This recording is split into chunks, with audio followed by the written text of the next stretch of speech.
ये है मेरे 8 महीने पहले की फोटो और ये है मेरी अभी की फोटो। अब इन दोनों पिक्चर्स को दिखाने के पीछे एक रीजन है जो तुम्हें वीडियो में आगे पता चलेगा। लेकिन उससे पहले तुम मुझे एक चीज बताओ, इन दोनों फिजिक में से तुम्हें कौन सी फिजिक ज्यादा अच्छी लग रही है? ऑब्वियसली मोस्ट ऑफ देम को सेकंड वाली फिजिक ज्यादा अच्छी लगी होगी, बिकॉज बायोलॉजिकली ह्यूमंस को ब्रॉडर शोल्डर ज्यादा पसंद आते हैं, स्पेशली वुमेन्स को। यही रीजन है जिससे हमें ये वाली फिजिक ज्यादा अच्छी लग रही है, जबकि दूसरे वाले बंदे के पास ज्यादा मसल मास है। लेकिन तब भी इस एक चीज के कारण उसकी पूरी फिजिक बर्बाद हो रही है। बिकॉज अगर तुम्हारी ये एक बोन छोटी रह गई या फिर तुमने इस बोन पर ज्यादा ध्यान नहीं दिया, तो तुम भले कितना भी जिम कर लो, कितनी भी शोल्डर की एक्सरसाइज कर लो, तुम्हारे शोल्डर ज्यादा ब्रॉडर नहीं हो पाएंगे। और बहुत ज्यादा जरूरी है कि तुम इस बोन पर ध्यान दो, और इस बोन का नाम है क्लेविकल बोन।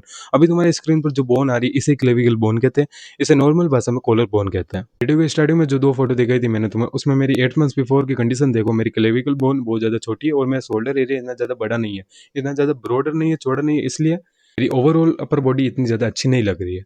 अब 8 महीने बाद मेरी फिजिक की कंडीशन देखो, मेरी कॉलर बोन अच्छे से ग्रो हो चुकी है, जिसके कारण मेरी अपर बॉडी अच्छे से शेप में लग रही है और भी ज़्यादा ब्रॉडर लग रही है। अब यहाँ पे तुम कह सकते हो कि नहीं भाई, तूने मसल ऐड करा है इसलिए तेरी फिजिक ज़्यादा अच्छी लग रही है और ज़्यादा ब्रॉडर लग रही है। मुझे पता था तुम ऐसा सोचोगे, इसलिए मैंने पहले ही वो एग्जाम्पल दे दिया था उस बंदे का। अब बात आती है कि इसे ग्रो कैसे करें। अब देखो यहाँ पे इस बोन की बहुत अच्छी बात है कि ये बोन सबसे लास्ट में जाकर फ्यूज होती है, यानी कि 25-26 उम्र तक ये बोन फ्यूज होती है। जब तक तुम इसे ग्रो कर सकते हो, यानी कि अगर तुम 25 साल के भी हो तो भी इस बोन को ग्रो कर सकते हो। First, sleeping on your back. अब देखो ये एक तरह का प्रिवेंशन है, तुम आज से ही अपने पीठ के बल सोना स्टार्ट कर देना, क्योंकि देखो जब भी हम कोई एक साइड बहुत ज्यादा सोते हैं तो हमारे क्लेविकल बोन पर अननेसेसरी स्ट्रेस पड़ता है, जिससे हमारे ग्रोथ को इफेक्ट होता है। इसलिए सबसे पहले तुम्हें इस गलती को करना बंद करना है। Dead hang one of the best exercise है क्लेविकल बोन को ग्रो करने के लिए, बिकॉज जब भी हम डेडिंग करते हैं तो हमारे क्लेविकल बोन पर एक कॉन्टिन्यूस स्ट्रेच पड़ता है और एक प्रेशर पड़ता है लगातार, जिससे अगर हमें इस चीज को रेगुलरली करें, हर रोज करें कंसिस्टेंसी के साथ, तो हमारी बॉडी को लगता है कि हाँ, हमें इस बोन की ग्रोथ की बहुत ज्यादा नीड है। और फिर हमारी बॉडी ट्राई करती है इसे ग्रो करने की। और ये जो भी मैं बातें बोल रहा हूँ, ये मैं हवा में नहीं बोल रहा हूँ, ये सारी बातें मैं वो स्लो के अकॉर्डिंग बोल रहा हूँ। और अगर पर्सनल एक्सपीरियंस से बात करूँ तो पिछले 1 साल से मैंने रेगुलर डेटिंग करा, मैंने हर रोज डेटिंग करा। भले मैंने एक ही बार करा हो, पर मैंने डेटिंग जरूर करा, क्योंकि मुझे इससे दो फायदे होते हैं। एक तो मेरी स्पाइन में मुझे बहुत अच्छा स्ट्रेच मिलता है, और दूसरा क्लेविकल बोन वाला तो मुझे स्ट्रेच मिलता ही है और उससे फायदा होता ही है। तो मैं अपने पर्सनल एक्सपीरियंस से कह रहा हूँ, तुम दिन में 4 बार डेटिंग करो टिल द फेलियर।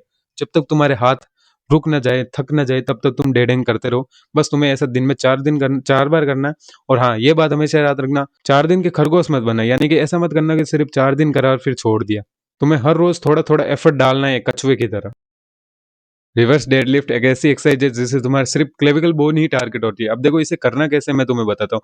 तुम्हें डेडलिफ्ट सिंपल वाली नहीं करनी है, तुम्हें डेडलिफ्ट करते हुए अपनी जो हाथों की ग्रिप है उसे चौड़ा रखना है, या फिर सीधे ही प्लेट्स को पकड़ना है और फिर डेडलिफ्ट करनी है। और वजन थोड़ा कम रखना है, क्योंकि तुम्हें सेम इसी वेट से स्रक्स भी करना है। तुम्हें डेडलिफ्ट करनी है, डेडलिफ्ट करी, फिर उसे स्रक्स करने हैं। मैं तुम्हें वीडियो चलाकर बता दूंगा कैसे करना है, तुम्हें पता चल जाएगा। ये ऐसी एक्सरसाइज है जो सिर्फ तुम्हारे क्लेविकल बोन को ही टारगेट करेगी। और अगर तुमने इसे अच्छी तरीके से किया तो तुम्हारी क्लेविकल बोन अच्छे से ग्रो होगी, मैं तुम्हें बताता हूँ। और देखो अगर तुम जिम जाते हो तो जरूर इस एक्सरसाइज को ट्राई करना। अब देखो ये कहीं नहीं बताया गया है कि लेटरल रेसिस से तुम्हारी क्लेविकल बोन ग्रो होती है, लेकिन मैं चाहता हूँ कि मैं तुम्हें इस एक्सरसाइज के बारे में थोड़ा बताऊं। अब देखो मैंने जितना भी वर्कआउट करा है आज तक, मैंने काफी सारे लेटरल रेसिस करे हैं, और मुझे कहीं ना कहीं लगता है कि हाँ, क्लेविकल बोन की ग्रोथ में और मेरे शोल्डर को और ज्यादा ब्रॉड दिखाने में लेटरल रेसिस ने बहुत ज्यादा हेल्प की है। और देखो मैं ब्रो टू ब्रो टॉक कर रहा हूँ, और मैं तुम्हें बस एक एडवाइस देना चाहता हूँ कि जितने भी बिगिनर लोग हैं, मेरे भाई हैं, या फिर जो भी वर्कआउट स्टार्ट कर रहे हैं, जो भी अपने आप को इंप्रूव करना चाहता है, तो मैं तुम्हें ये एक्सरसाइज जरूर सजेस्ट करूंगा कि लेटरल रेजिस करो। Lateral raises one of the best exercise है शोल्डर के लिए। तुम अगर स्टार्टिंग में कर रहे हो तो बस एक ईंट से भी कर सकते हो। और बाकी देखो नुकसान तो तुम्हारा होगा नहीं, क्लेविकल बोन अगर ग्रो होनी होगी तो हो जाएगी, बाकी तुम्हारे शोल्डर तो ब्रॉड हो ही रहे हैं। तो तुम कर सकते हो इस एक्सरसाइज को, अगर तुम्हें मेरी एडवाइस अच्छी लगती है तो। अब देखो मैंने 3 एक्सरसाइज बता दी, and I am damn sure अगर तुमने कंसिस्टेंसी के साथ 3-4 महीने में इन सारी एक्सरसाइज को रेगुलरली कर लिया तो तुम्हारी बहुत अच्छी फ्रेम बन जाएगी, तुम्हारे शोल्डर बहुत अच्छे बन जाएंगे। अब देखो यहाँ पे ओवरऑल मैटर करता है कि तुम कितनी कंसिस्टेंसी से काम करते हो। अगर तुम ऐसे हो कि 5 दिन करोगे, छठे दिन नहीं करोगे, फक ऑफ यू ब्रो, तुमसे कुछ भी नहीं होने वाला। बाकी मैं मिलता हूँ तुम्हें अगली वीडियो में, तब तक के लिए stay fit, stay healthy and be a champion.